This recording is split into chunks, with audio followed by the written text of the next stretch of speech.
Hey everyone, welcome back to the NFL Players Podcast. We are Zach and Erik, and we ended last podcast talking about what was a multifamily office. What do the wealthiest people in the world do to optimize their net worth? And the difference between what unfortunately most individuals end up choosing as a brokerage firm, the big wirehouses, the Morgans, the Merrills, the UBSs, the Wells Fargos, and really why that makes no sense, not only for an athlete, but really for anybody. And Zach, I'd love to hear, what are some of these unique needs that an athlete has that just do not fit the business model of the mass affluent wirehouse? Well, the biggest thing the wirehouses do is they do retirement planning for much older people. And so they're just not working. They're not working with clients that are young, that have large amount of income really early in life.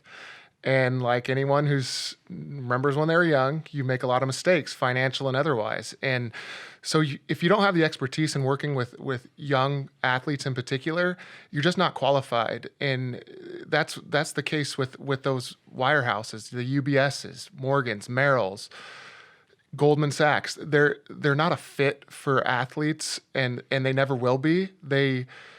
Then they try to do this. They will start an athlete division, athlete and entertainment division, and they'll put a former player as the head of it. And it's truly a disservice to the players, and it's a disservice to NFL players in particular, because they're at their core, they're just asset managers that do portfolio management, and they might tease you and say they have access to some proprietary products, which are just repackaged financial products by that company that they're not anything special, and they're definitely not going to get you any type of excess return. So the biggest takeaway from that is the fact that you have a specialized situation. You're not like everybody else. You are a unique situation, and you just need to recognize that. And I would have benefited greatly in my own circumstance from realizing that earlier on than I did, and found someone that it was, not just, someone like me that had the type of knowledge, and someone that can surround themselves with a team. Because it's not just about me. I wouldn't want anyone to hire, just me. It's about hiring the team of individuals that can really advise you to grow your net worth and to maximize your potential, and realize all that human capital that you have the potential of earning, and then essentially achieving goals. And that's what, it's as simple as that. The hard part is making those decisions when they matter most early in your career.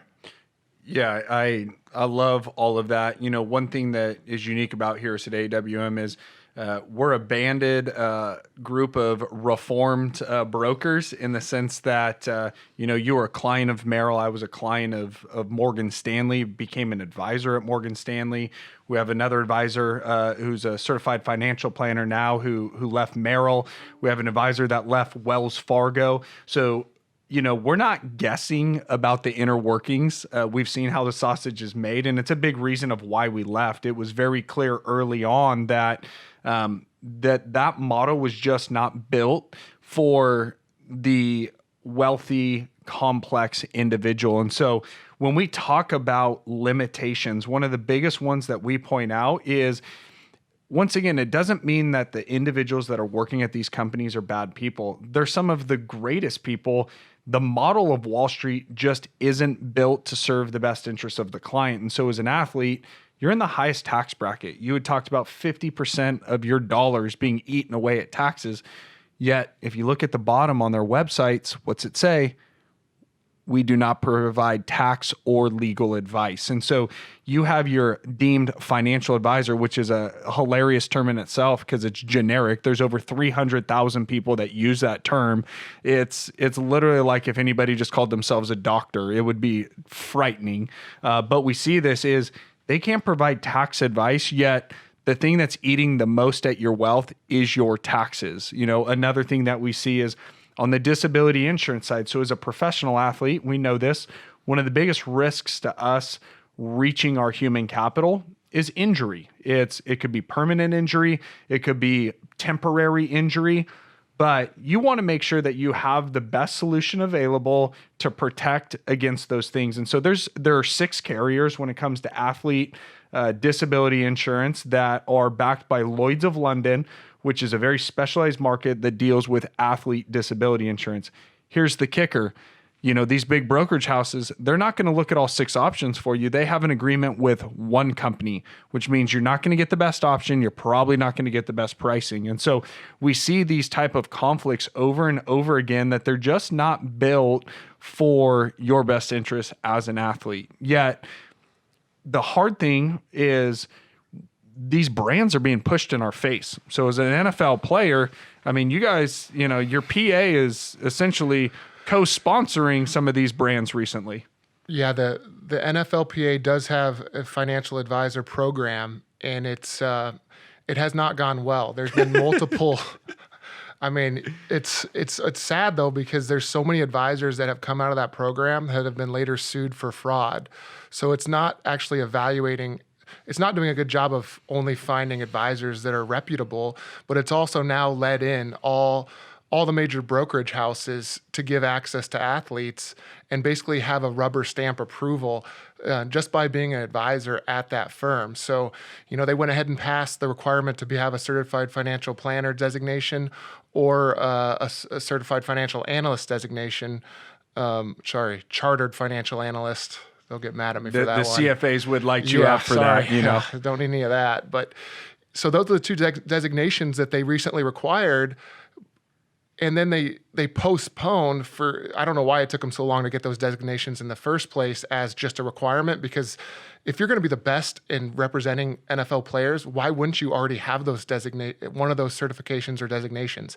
And then the second part is they pushed that out to 2021 and then let in these brokerage houses, which if you're at one of those places, now you don't even care about the designation or certification because you can just be at the firm and have access to players. So the program has not gone well, and I think this is kind of an attempt to try to save it. And I don't know if they don't understand at the NFLPA the fiduciary standard. I don't understand if it's that difficult to find advisors that will do what's in the best interest of the players, of the clients, and the NFL guys. It's not that hard in my mind to just do what's best for the player, even if that comes at a cost to yourself. But apparently the NFLPA feels otherwise. Yeah, and it's, as an athlete, I always talk to our guys about it, is if you take a step back and look at the advertising in stadiums, right? Think about who sponsors bowl games, who sponsors, the plastering inside the stadiums. You'll see a Merrill banner, you'll see a Morgan Stanley banner, you'll see a Northwestern Mutual banner. And I always ask them, you realize that they're actually advertising to all the fans sitting in the stadium. So their eyeballs, the reason they're paying hundreds of thousands, millions of dollars to universities and to professional teams is to capture the eyeballs of the watching world, the millions on TV. And so as an athlete, are you really going to accept the advice that's meant for the millions of the mass affluent for your complex situation? You would never do this, right? We know how important this is on a medical standpoint. You went through multiple injuries, right? I mean, you guys do car wrecks every play. So, I know the NFL is very familiar with surgeries. Think about what you do as a professional athlete. You tear your ACL, right? Or as a pitcher, I had Tommy John surgery.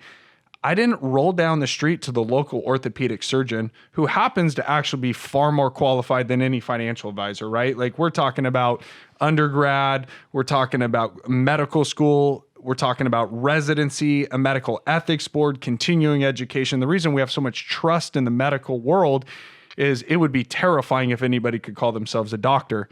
But even with how qualified these doctors are, you don't just look for the orthopedic surgeon, you look for the best. You look for Dr. Andrews, who has years and years of experience of putting successful products back on the field, right? So there's too much to risk. You don't go to the chop shop down the street, right? So why are you going to take your money to the mass affluent shop down the street? It's a prime example of myself. I had 3 ankle surgeries, and I flew to North Carolina to have it done, to see Anderson, the best, foot and ankle guy in the country. They didn't have any doctors in Arizona, Yeah, huh? you don't use the team doctor. You don't use the guy the team recommends, because you want the best. And it's really, there's so many parallels that you should always demand the best from who you're seeking out. And the doctor comparison is so true, because you find the best surgeon or doctor when you have to go get an injury fixed, and you should treat your financial life the same way. You should demand the best. You should find the best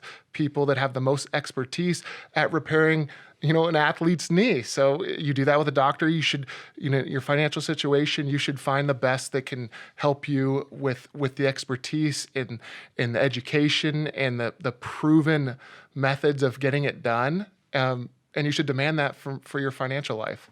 Yeah, absolutely. And for you guys listening in, is being able to ask the question, how do I know if somebody's a broker or not? When we talk about an independent company, a multifamily office versus a broker, it's really easy. You go on their website, you should be able to see at the disclosures at the very bottom. If they have anything that says member FINRA, FINRA, we'll put this in the show notes. On the business card of an advisor, it's going to say registered representative. It means that they're actually a broker. They're representing the firm in which they work for. And that's a huge sign. They don't have what's in your best interest, and that you need to seek an independent advisor. The great news is there's tons of options available. We'll get into the alphabet soup of designations. You've heard us talk about the CFP, the CFA, and what these really mean to you. We'll make sure it's all in the show notes. We've got a guide on who's qualified to be your financial team that you can download. And so until next time, stay humble, stay hungry, and always be a pro.